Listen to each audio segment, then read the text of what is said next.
નમસ્કાર ખેડૂત મિત્રો, તો જય જવાન જય કિસાન મારા વાલા ખેડૂત મિત્રો। તો આજના અમારા નવા વિડીયોમાં સ્વાગત છે ને આજે આપણે વાત કરીશું તો કે એરંડાની ખેતી વિશે। તો વાલા ખેડૂત મિત્રો, વિડીયોમાં છેલ્લે સુધી રહેજો ને વિડીયો ગમે તો કમેન્ટ જરૂરથી કરજો। તો ચાલો ખેડૂત મિત્રો, હું તમને બતાવું છું આપણે મેતુવાના એરંડા અને તમને કેવા લાગે છે એરંડા તે કમેન્ટ કરી જણાવજો। અને હવે વાત કરીશું તો કે આ એરંડાની અંદર સૌથી વધારે ખેડૂતો કયા ખાતરનો ઉપયોગ કરે છે અને વીઘે કેટલો ઉતાર લે છે। તો વાલા ખેડૂત મિત્રો, તમને જોવા મળી રહ્યા હશે કે આ એરંડા વેણાવા માટે તૈયાર થઈ ગયા છે।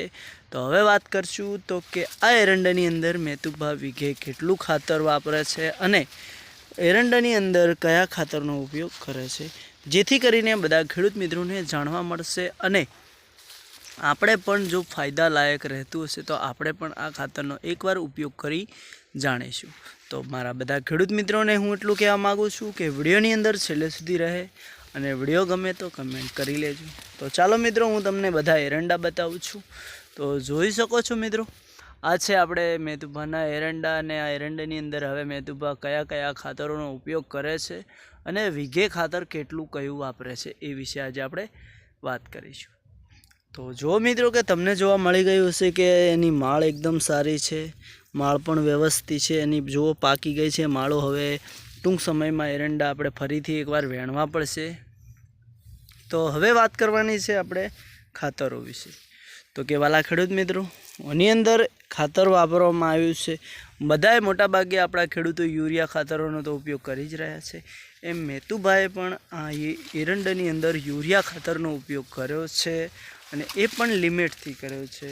તો કે 7 વીઘાનું વાવેતર છે અને 7 વીઘામાં યુરિયા કેટલું વાપરે છે, તો 7 વીઘામાં યુરિયા પાણી સાથે 2 થેલી આખા 7 વીઘાની અંદર પહોંચાડે છે।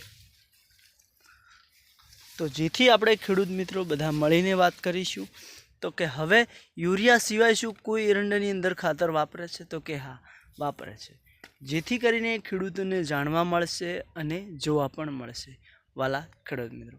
તો જો જે એમોનિયા ખાતર જે આવે છે, આપણે એમોનિયાને આપણી ભાષામાં આપણે સલ્ફેટ ખાતર જે કહીએ છીએ, એ જ ખાતર આજે આપણે એરંડાની અંદર વાપરી રહ્યા છે મોટાભાગે ખેડૂતો। અને એનાથી એરંડાની અંદર શું થાય છે, તો કે એમોનિયા વાપરવાથી જે એરંડાની કૂણી માળ હોય છે એ મજબૂત થાય છે અને કાઠી થાય છે અને એની અંદર દોણો વધારે વજનવાળો થાય છે।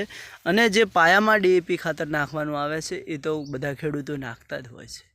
તો હવે એમોનિયા નાખવાથી બીજો શું ફાયદો, તો કે એમોનિયા ખાતર વાપરવાથી જે આ માળો તમને જોવા મળી રહી છે એ માળો જે કૂણી હોય તે મજબૂત થઈ જાય છે, એકદમ વજનદાર, અને નવી ડૂંકો એમોનિયાથી વધારે ફૂટે છે અને ખેડૂતને એવી રીતે કંઈક સારો ફાયદો રહે છે। તો વાલા ખેડૂત મિત્રો, આપણે પણ એકવાર એમોનિયા વાપરવું જરૂરી છે, આપણને પણ જોવા મળે કે આવી રીતે આપણી માળો કેવી થાય છે, આપણને કેટલો વીઘે ફાયદો રહે છે અને એરંડો વીઘે ઉતાર પણ કેટલો આપે છે। તો તમને જોવા મળી ગયું છે કે આ મેતુભા કઈ રીતે ખેતી કરે છે એ આપણે જાણી લીધું છે। અને આજે એરંડાની અંદર વીઘે 60થી 70 મણનો ઉતાર પણ લે છે। તો વાલા ખેડૂત મિત્રો, જોવા છે મેતુભાના એરંડા ગમ્યા હોય તો કમેન્ટ કરજો અને ચેનલમાં નવા હોય તો ફોલો પણ કરી દેજો, જેથી અમને સપોર્ટ મળે થોડો ઘણો અને અમારા વિડીયો હંમેશા તમારા સુધી પહોંચતા રહે। તો જય જવાન જય કિસાન વાલા ખેડૂત મિત્રો, જુઓ એરંડા તો ચારે બાજુ હારા જ છે।